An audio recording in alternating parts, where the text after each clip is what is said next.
આ જગ્યાની મારી પાસે વારંવાર ચોરી થતી, વારંવાર ચોરી થઈ જતી છે. અનેક વાર અહીં ચોરી થઈ.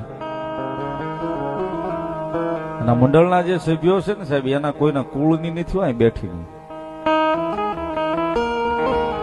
પણ વારંવાર ચોરી થતી હતી ને સાહેબ. તો 5 જણા એવું કહેતા હતા કે ભાઈ કાંઈ વાંધો નહીં, માતા લઈ આવશે. 5 જણા દાંતે કાઢતા હતા કે હું ચોટ્યા મેલોડી મેલોડી મેલોડી એમ છે.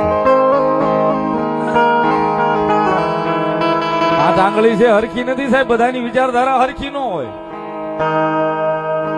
5 જણા એમ કહેતા હતા કે ભાઈ ઈ મેલોડી નું છે લઈ ગયા છે, પાછું મૂકી જાય છે, તમે તાર ભરોહો ન ઉડાડતો. અને 5 એવાય સોરે બેહીન, 5 એવાય બજારમાં બેહીન વાતું કરતા હતા કે સોંટ્યા મેલોડી મેલોડી કરે ને આ લઈને વી ગયા, કાંઈ કોઈથી ન થાય એમ છે.